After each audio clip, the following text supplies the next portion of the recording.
Sandman Stories presents Chapter 3 in the first book of the Panchatantra, The Loss of Friends. Story number 3 is called The Jackal and the War Drum. In the previous chapter, Cheek the Jackal and Victor the Jackal had a discussion about the wedge-pulling monkey.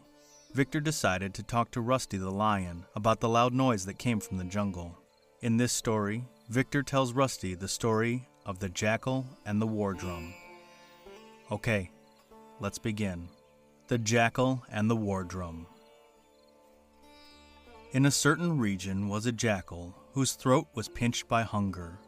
While wandering in search of food, he came upon a king's battleground in the midst of a forest. As he lingered a moment there, he heard a great sound.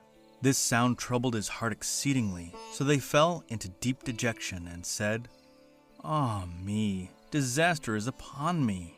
I am as good as dead already. Who made that sound? What kind of a creature?"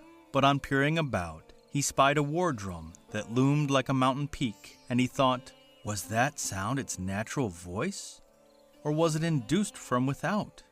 Now when the drum was struck by the tips of grasses swaying in the wind, it made a sound, but was dumb at other times. So he recognized its helplessness and crept quite near. Indeed, his curiosity led him to strike it himself on both heads, and he became gleeful at the thought. Aha! After long waiting, food comes even to me, for this is sure to be stuffed with meat and fat. Having come to this conclusion, he picked a spot, gnawed a hole, and crept in. And though the leather covering was tough, still he had the luck not to break his teeth. But he was disappointed to find it pure wood and skin, and recited a stanza. Its voice was fierce, I thought it stuffed with fat, so crept within, and there I did not find a thing, except some wood and skin. So he backed out, laughing to himself, and said, I thought at first that it was full of fat and the rest of it, and that is why I say that one should not be troubled by a mere sound. But, said Rusty, these retainers of mine are terrified and wish to run away, so how am I to reinforce my resolution? And Victor answered, Master, they are not to blame, for servants take after the master. You know the proverb. In case of horse or book or sword, of woman, man, or lute or word, the use or uselessness depends on qualities the user lends.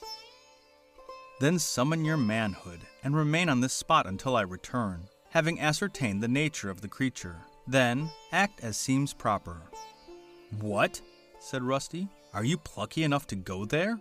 And Victor answered, When the master commands, is there any difference between possible and impossible to the good servant? As the proverb says, good servants, when their lords command, behold no fear on any hand. Cross pathless seas if he desire, or gladly enter flaming fire.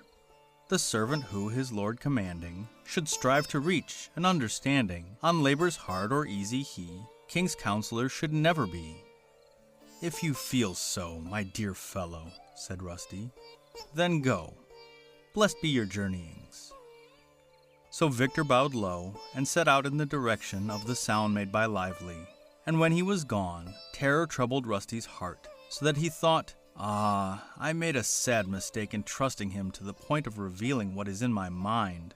Perhaps this Victor will betray me by taking wages from both parties, or from spite at losing his job. For the proverb says, a servant suffering from a king, dishonor after honoring, though born and trained to service will be eager to destroy him still. So I will go elsewhere and wait, in order to learn his purpose. Perhaps Victor might even bring the thing along and try to kill me. As the saying goes, the trustful strong are caught by weaker foes with ease. The wary weak are safe from strongest enemies. Thus he set his mind in order, went elsewhere, and waited all alone, spying on Victor's procedure. Meanwhile, Victor drew near to Lively, discovered that he was a bull, and reflected gleefully, Well, this is lucky. I shall get Rusty into my power by dangling before him war or peace with this fellow. As the proverb puts it, all counselors draw profit from, a king in worries pent, and that is why they always wish, for him, embarrassment. As men in health require no drug, their vigor to restore, so kings relieved of worry, seek their counselors no more. With these thoughts in mind, he returned to meet Rusty, and Rusty, seeing him coming, assumed his former attitude in an effort to put a good face on the matter. So when Victor came near, had bowed low, and had seated himself, Rusty said, "My good fellow, did you see the creature?" "I saw him," said Victor, "through my master's grace." "Are you telling the truth?" asked Rusty, and Victor answered, "How could I report anything else to my gracious master? For the proverb says, 'Whoever makes before a king small statements but untrue brings certain ruin on his gods, and on his teacher too.' And again, 'The king incarnates all the gods, so sing the sages old. Then treat him like the gods to him, let nothing false be told.' And once again, 'The king incarnates all the gods, yet with a difference. He pays for good or ill at once, the gods a lifetime hence.'" "Yes," said Rusty, "I suppose you really did see him. The great do not become angry with the mean. As the proverb says, 'The hurricane innocuous passes over feeble, lowly bending grasses, but tears at lofty trees the great, their prowess greatly demonstrate.'" And Victor replied, "I knew beforehand that my master would speak thus, so why waste words? I will bring the creature into my gracious master's presence." And when Rusty heard this, joy overspread his lotus face, and his mind felt supreme satisfaction. Meanwhile, Victor returned and called reproachfully to Lively, "Come here, you villainous bull, come here! Our master Rusty asks us why you are not afraid to keep up this meaningless bellowing." And Lively answered, "My good fellow, who is this person named Rusty?" "What?" said Victor. "You do not even know our master Rusty?" And then he continued with indignation, "The consequences will teach you. He has a retinue of all kinds of animals. He dwells beside the spreading banyan tree. His heart is high with pride. He is lord of life and wealth. His name is Rusty. He is a mighty lion." When Lively heard this, he thought himself as good as dead, and he fell into deep dejection, saying, "My dear fellow, you appear to be sympathetic and eloquent. So if you cannot avoid conducting me there, pray cause the master to grant me a gracious safe conduct."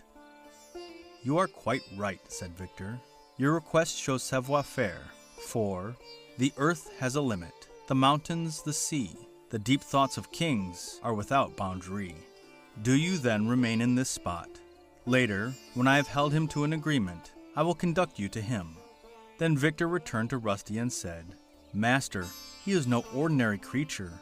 He has served as the vehicle of blessed Shiva. And when I questioned him, he said, 'Great Shiva was satisfied with me and bade me crop the grass beside the Jumna. Why make a long story of it? The Blessed One has given me this forest as a playground.'" At this, Rusty was frightened, and he said, I knew it. Only by special favor of the gods do creatures wander in a wild wood, bellowing like that, and fearlessly cropping the grass." "But what did you say?" "Master," said Victor, "I said, 'This forest is the domain of Rusty, vehicle of Shiva's passionate wife. Hence, you come as a guest. You must meet him, must spend your time in brotherly love, must eat, drink, work, play, and make your home with him.' All this he promised, adding, 'You must make your master grant me a safe conduct. As to that, master is the sole judge.'" At this, Rusty was delighted and said, "Splendid, my intelligent servant, splendid. You must have taken counsel with my own heart before speaking. I grant him a safe conduct. You must hasten to conduct him here, but not until he too has bound himself by oath toward me. Yes, there is sound sense in the saying, 'Polished, fully tested, sturdy too and straight, are the pillars proper to a house or state.'" Again, "Wit is shown in hours of crisis, doctors' wit in sore disease, counselors in patching friendship, all are wise in hours of ease."